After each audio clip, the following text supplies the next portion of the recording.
بسم اللہ الرحمن الرحیم۔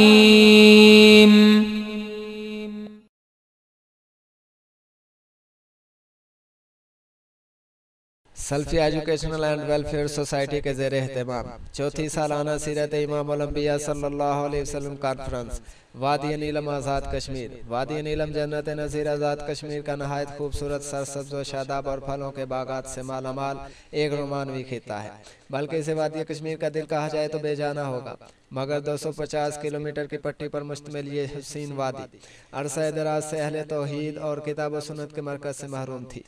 اس کی ایک وجہ تو تحریک آزادی کشمیر کی وجہ سے انڈین گولہ باری اور فائرنگ سے شدید متاثر ہونا ہے، اور دوسرا اس کا نہایت دشوار گزار اور دور افتاد علاقے میں واقع ہونا ہے۔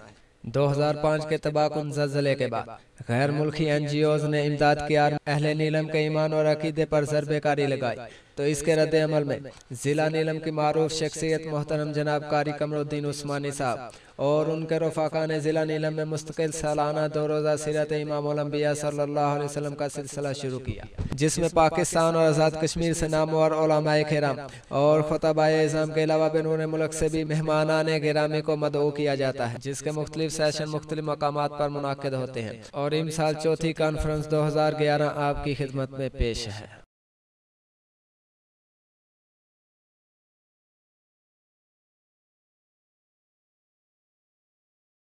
نحمد و نصلی علی رسول الکریم، اما بعد فاعوذ باللہ من الشیطان الرجیم، بسم اللہ الرحمن الرحیم۔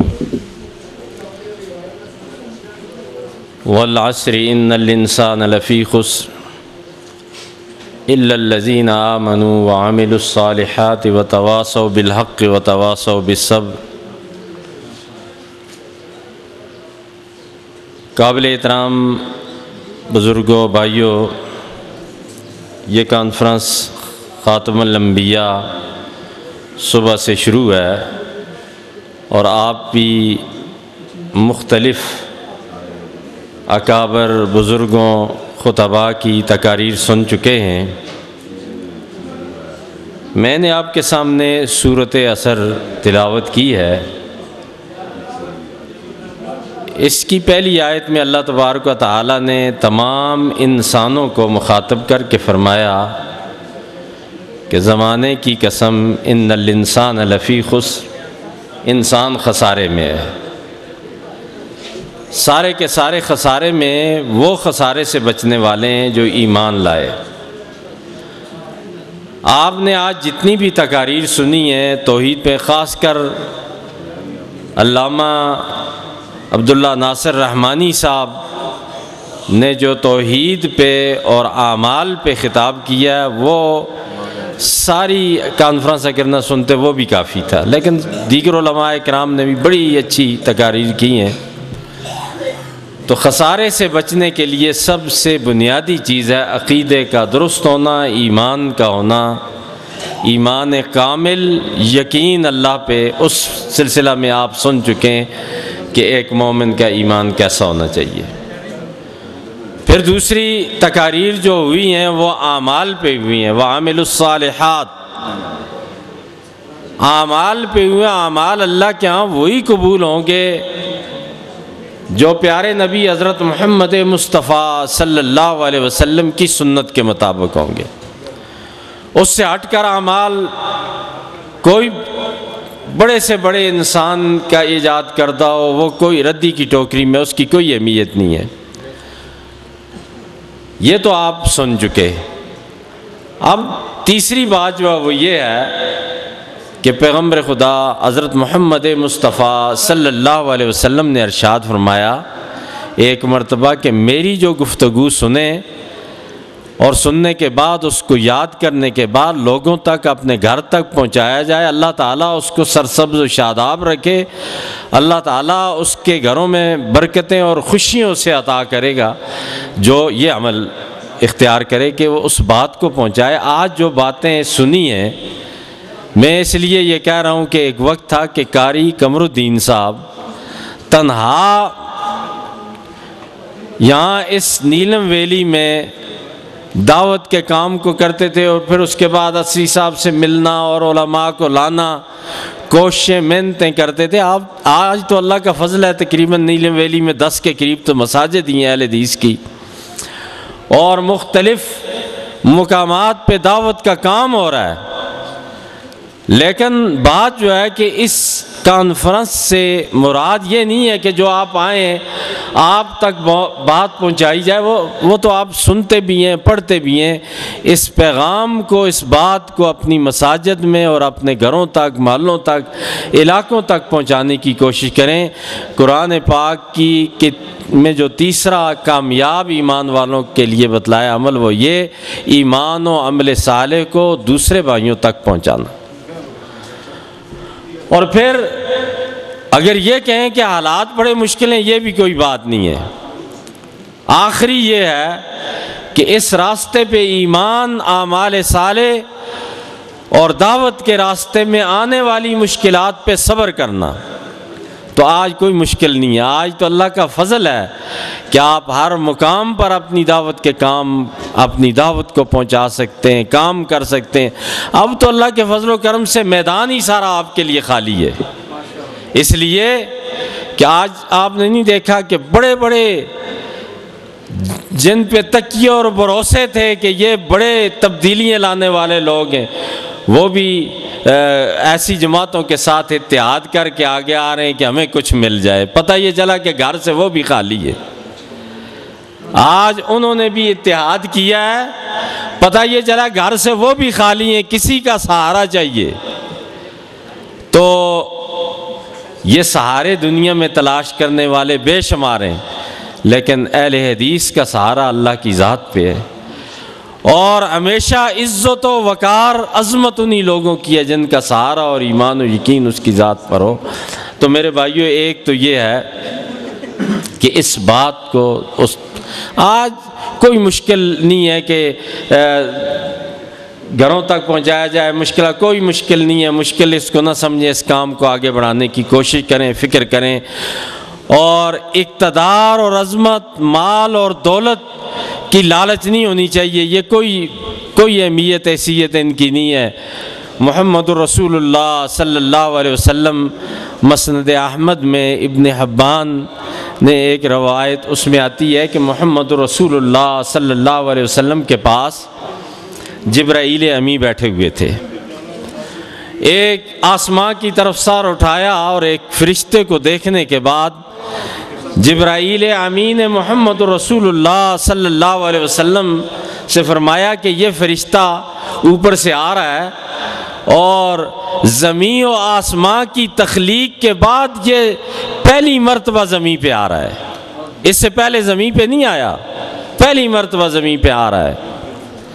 آیا حضور اکرم صلی اللہ علیہ وسلم کی مجلس میں، اس نے یہ کہا کہ میرے رب نے آپ کے لیے ایک پیغام دیا ہے، آپ اس میں سے کس کو پسند کرتے ہیں؟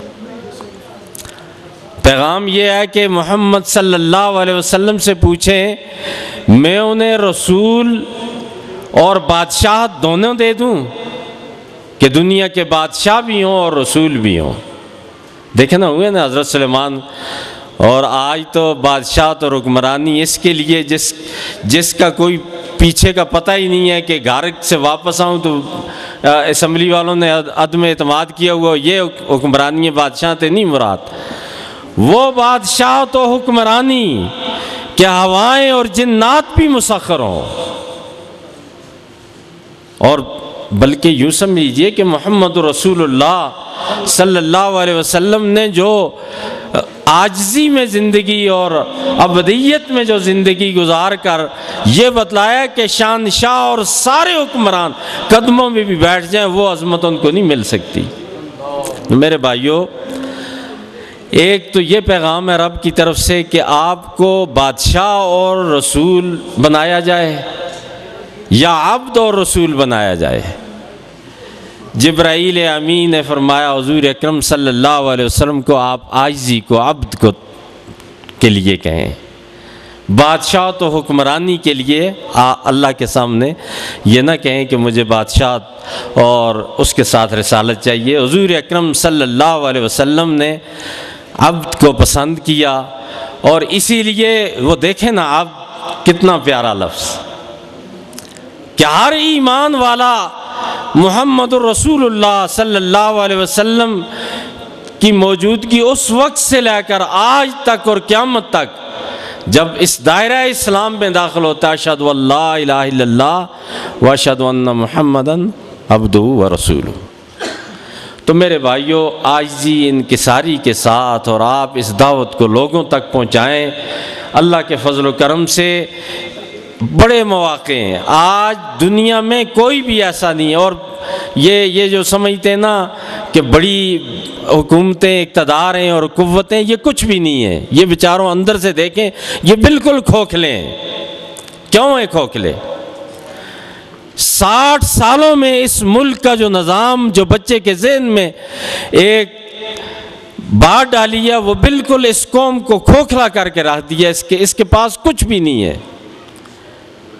کہ بچے کو ابتدا سے الف انار اور بے بکری پڑھا کر معیشت کا سبق دے کر اور بے بکری بزدلی کا سبق دے کر اس مقام پر پہنچا دیا. اب ہر ایک قوت کو دیکھ کر ہاتھ جوڑ کے بیٹھ کھڑے ہو جاتے ہیں کہ کیسے مر جائیں گے، معیشت ہماری تباہ ہو جائے گی، ہم پتھروں کے زمانے میں چلے جائیں گے، وہ ہمیں ناراض ہو جائے گا، مار ڈالے گا.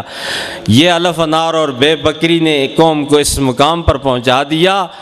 اگر اس تعلیم کو جاری رکھا جاتا جو رب کائنات نے محمد رسول اللہ صلی اللہ علیہ وسلم پہ نازل کی تھی، اقرا باسم ربک الذی خلق، اللہ کے نام سے پڑھیے، اس سے ابتدا کیجیے.